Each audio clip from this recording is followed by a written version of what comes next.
Welcome back to Loose Talk.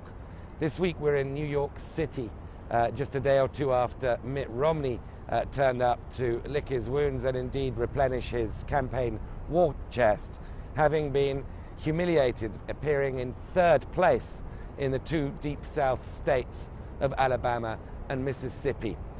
Of course, Romney remains very far ahead of his nearest rival, Rick Santorum, in terms of the all-important delegate count, and shows few signs of being vulnerable on that measure.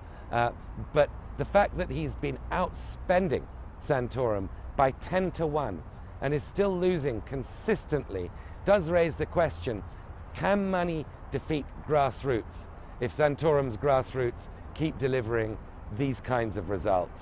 If we keep winning races, eventually people are going to figure out that Governor Romney isn't going to be the nominee.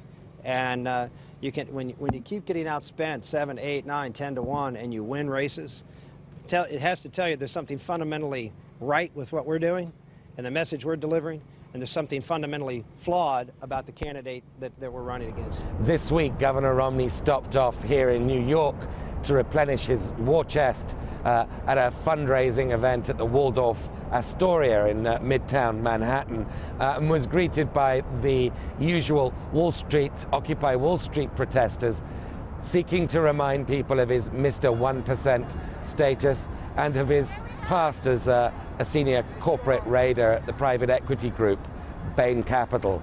We are trying to highlight Mitt's record on taxes and jobs, which is abysmal. And his tenure at Bain Capital is kind of all you need to look at to understand his plans for our economy, which would be devastating.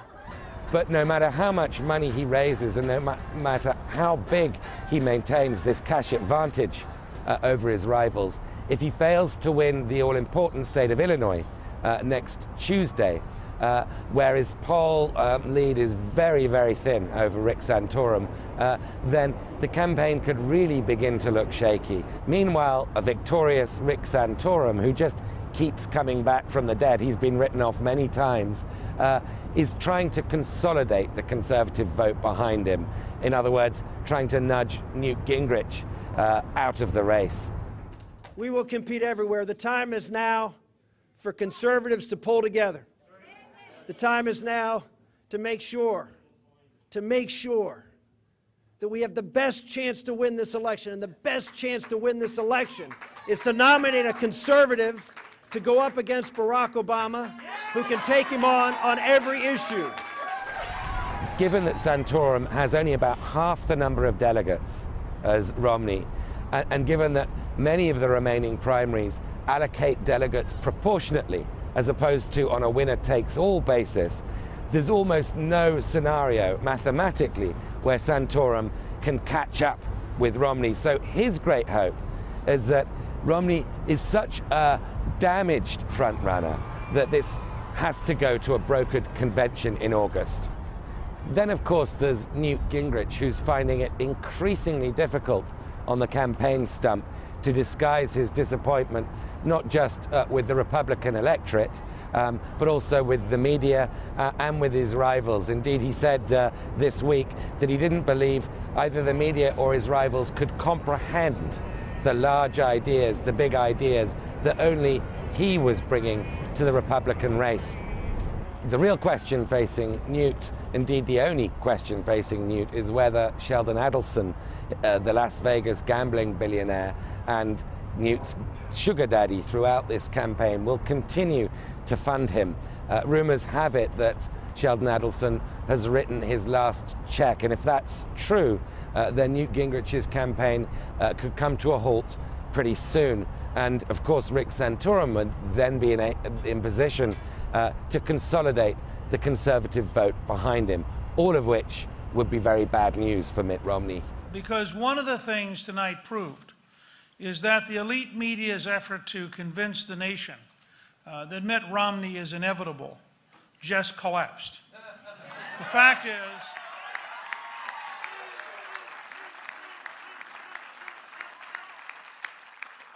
is, in both states, the conservative candidates got nearly 70% of the vote. And if you're the front runner, if you're the front runner and you keep coming in third, you're not much of a front runner. This week, in our odd moment of the week, we look at March Madness, which could, of course, be a description of the GOP race right now, and indeed might well turn into April Madness and May Madness, but in fact is the name given to the annual college basketball competition, on which Barack Obama dropped in earlier in the week with David Cameron, the UK Prime Minister, his British counterpart. So popular are the March Madness games that productivity goes down as people bunk off work early to watch them. And of course it was no coincidence that Barack Obama chose to watch a game in Ohio, which is bound to be a very important, if not the most important, swing state in November. And indeed had been the primary state just a week earlier that Mitt Romney had barely eked out a victory over Rick Santorum. Prime Minister Cameron, talk to me. This is your first time being at Very first time at a basketball game. What do you make of the experience so far? I'm enjoying it. It's fast. It's pretty fast and furious. It's hard to follow sometimes exactly who's done what wrong. Was our president helping you follow the game? He was giving me some tips. He's going to help me fill out my bracket. So. And he's going to teach me cricket. Yeah. Demonstrating once again that he can walk and chew gum at the same time. Barack Obama not only hit all the right buttons in a key swing state, but also showed that he's the one hobnobbing with America's big allies on the world stage. We will see you next week on Loose Talk in Illinois.